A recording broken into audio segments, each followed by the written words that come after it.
Hello students, आज हम लोग पढ़ेंगे factors affecting the resistance of a conductor.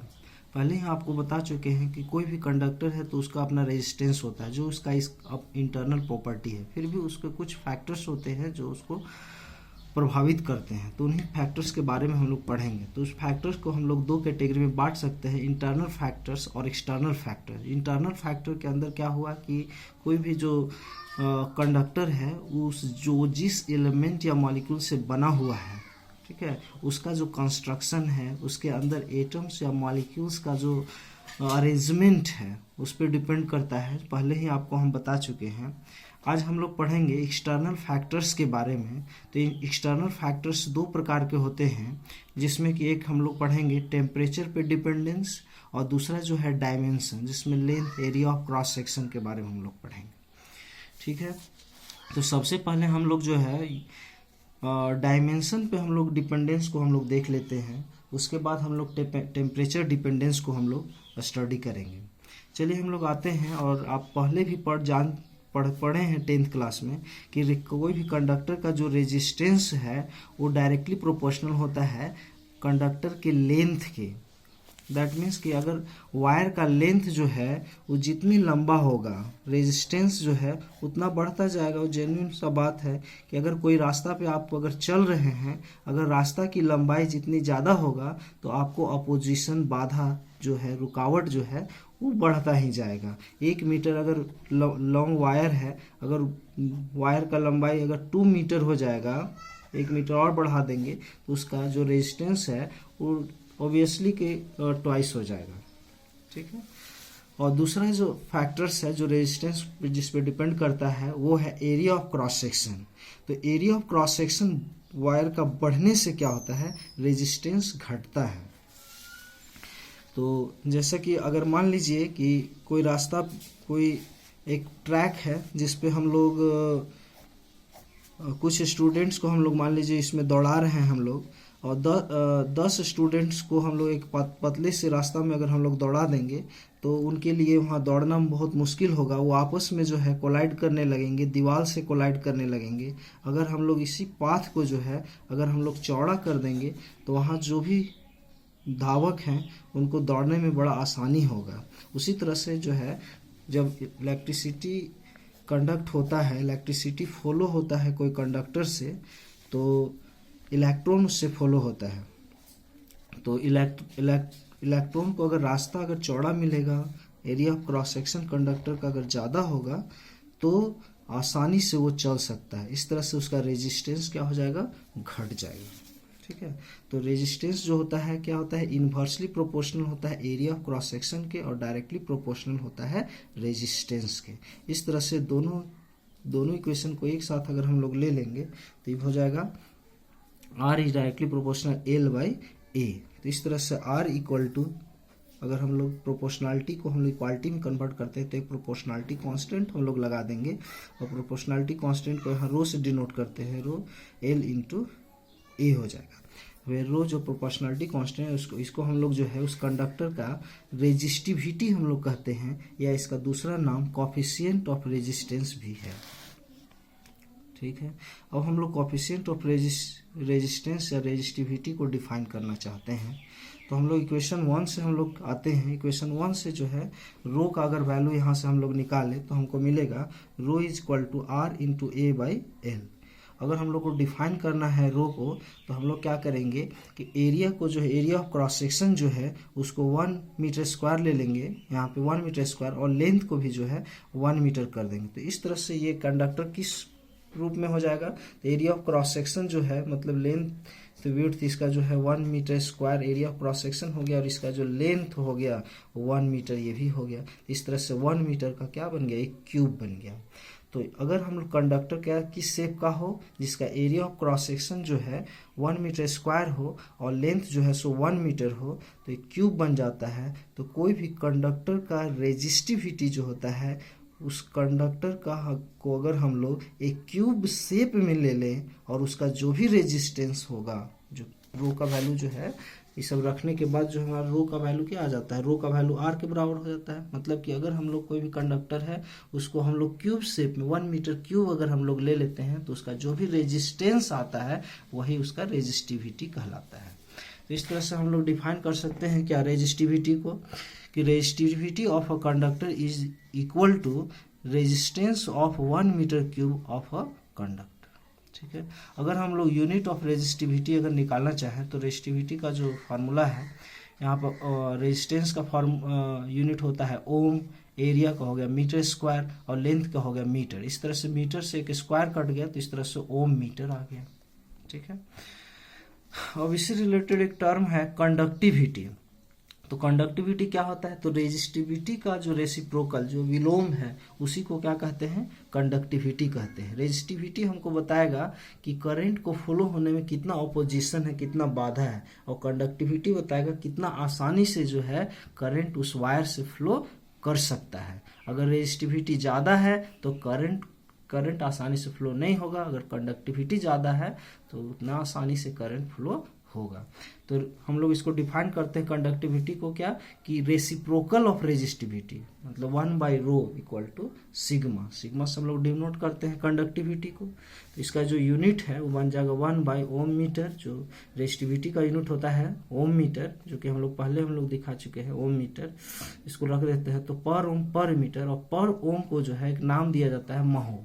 ठीक है, इसका नाम दे तो उल्टा, ओम का जो उल्टा बनाएंगे अगर हम लोग ओम जो लिखते हैं इस तरह से, और इसी को जब उल्टा कर देंगे MHO तो ये बन जाएगा महो। तो इसका हम लोग उल्टा, क्योंकि ये पर ओम है ना, जो पर ओम को ही ओम के उल्टा लिखते हैं तो महो पर मीटर भी लिख सकते हैं।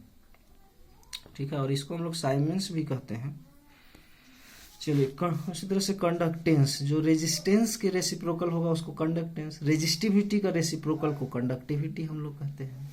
ठीक है, अब हम लोग आगे आते हैं, एक नया टर्म हम लोग पढ़ते हैं ड्रिफ्ट वेलोसिटी के बारे में।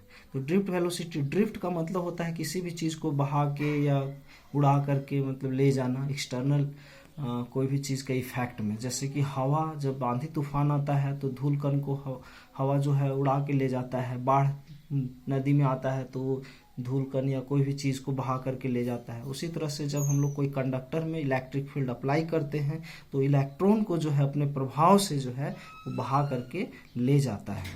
ठीक है, तो वही करंट कॉन्स्टिट्यूट होता है।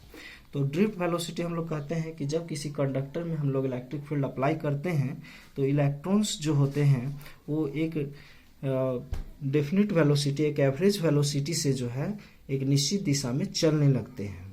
ठीक है, जिसको हम लोग करंट कहते हैं। तो हम लोग ड्रिफ्ट वेलोसिटी को डिफाइन करते हैं, the average velocity with which electron in a conductor drifted in opposite to applied electric field is called drift velocity.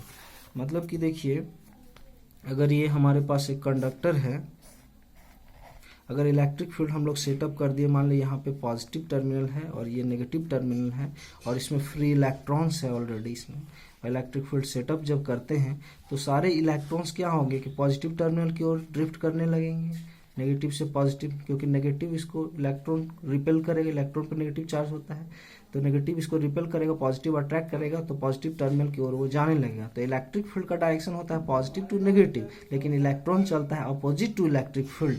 Electric field का डायरेक्शन ये हुआ पॉजिटिव टू नेगेटिव, और इलेक्ट्रॉन किधर चलेगा, नेगेटिव टू पॉजिटिव, मतलब opposite to electric field.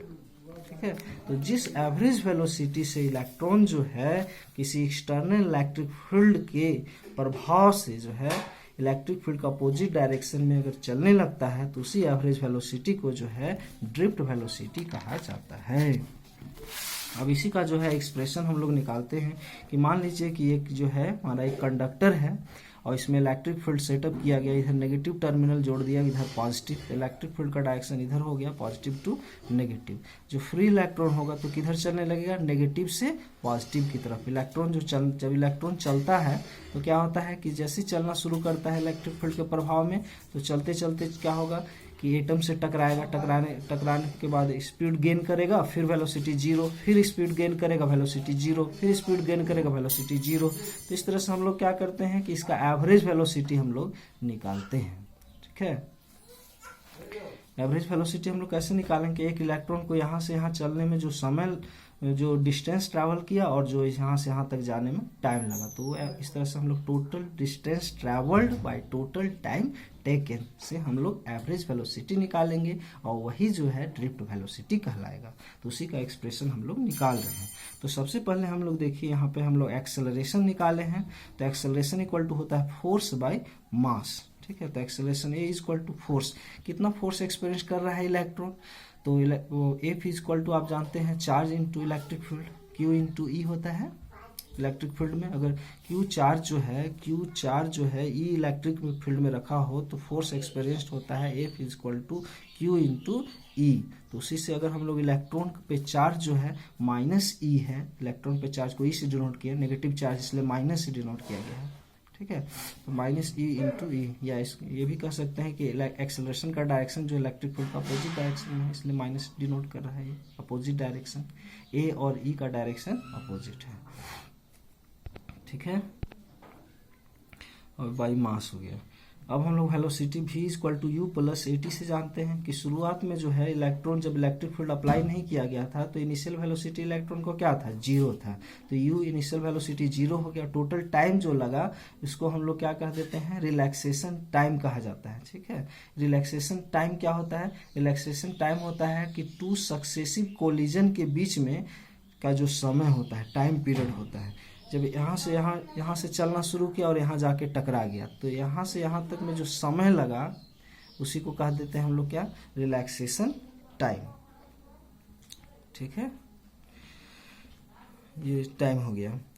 तो drift velocity V D equal to initial velocity zero, acceleration यहाँ minus E into E by, ये एक्सेलरेशन का वैल्यू रख दिया गया, और टाइम पीरियड जो है रिलैक्सेशन टाइम यहाँ टी टॉल ही है, इसको टॉ से नोट करते हैं। तो इस तरह से ड्रिफ्ट वेलोसिटी का एक्सप्रेशन बन गया V D equal to minus E by M into tau हो गया, ठीक है। इसी से रिलेटेड एक और हम लोग टॉपिक देख लेते हैं, मोबिलिटी। मोबिलिटी का मतलब होता है कि कितना मूवेबल है कोई भी चीज़। जैसे कि कोई कंडक्टर होता है, उसमें इलेक्ट्रॉन बहुत आसानी से फ्लो कर सकता है, कुछ कंडक्टर में इलेक्ट्रॉन आसानी से फ्लो नहीं कर सकता है। तो हम लोग देखना चाहते हैं कि कौन से कंडक्टर में जो है इलेक्ट्रॉन की मोबिलिटी, मूव करने की जो कैपेसिटी है इजीली वो ज़्यादा है। तो उसके लिए क्या करते हैं कि हम लोग कैसे मापते हैं, तो सारे कंडक्टर में क्या करेंगे कि यूनिट इलेक्ट्रिक फील्ड अप्लाई करेंगे और उसके बाद देखेंगे कि उसमें ड्रिफ्ट वेलोसिटी कितना आता है। यूनिट इलेक्ट्रिक फील्ड अप्लाई करने से अगर ड्रिफ्ट वेलोसिटी ज़्यादा हो गया तो उसका क्या होगा कि मोबिलिटी हम लोग ज़्यादा कहेंगे। तो हम लोग इसको डिफाइन करते हैं क्या, drift velocity per unit electric field. तो म्यू इक्वल टू हो गया वी डी बाई ई, मतलब कि समझिए ऐसे भी समझ सकते हैं कि अगर कोई कंडक्टर है उसमें हम लोग ई इलेक्ट्रिक फील्ड अप्लाई करें और उसमें ड्रिफ्ट वेलोसिटी हुआ वी डी, और तो 1 यूनिट इलेक्ट्रिक फील्ड अप्लाई करने पर उस पर ड्रिफ्ट वेलोसिटी क्या हो गया, वी डी बाई हो जाएगा, ठीक है। इसी को मोबिलिटी कहेंगे और इसको म्यू से डिनोट किया जाता है, ठीक है। तो इस तरह से फिर वी का वैल्यू जो है यहाँ से रख दिया गया, तो इस तरह से कैलकुलेट किया जाए तो mu equal to E tau by M आ जाएगा, ठीक है। और इस तरह से इसका यूनिट भी निकाल सकते हैं हम लोग, यूनिट ऑफ म्यू का यूनिट निकाल देंगे, ड्रिफ्ट वेलोसिटी का unit by electric field, drift velocity ही है तो मीटर पर सेकेंड, और इलेक्ट्रिक फील्ड न्यूटन पर कूलॉम। तो इस तरह से कैलकुलेट करने के बाद हम लोग को मिलेगा कूलॉम सेकेंड पर केजी। हाँ, तो ड्रिफ्ट वेलोसिटी काची पे डिपेंड करता है, बहुत इंपॉर्टेंट चीज़ है कि ड्रिफ्ट वेलोसिटी मोबिलिटी काची पे डिपेंड कर रहा है। तो मोबिलिटी जो है इलेक्ट्रिक फील्ड का म्यू जो है वो डायरेक्टली प्रोपोर्शनल टॉ है ना, रिलैक्सेशन टाइम का, जैसे कि यहाँ पे देख लीजिए कि mobility directly proportional relaxation time inversely proportional to mass of electron और directly proportional to charge of electron, ठीक है। वही चीज़ को यहाँ पे लिखा गया है, ठीक है। तो अब हम लोग यहीं पे रखते हैं, थैंक यू।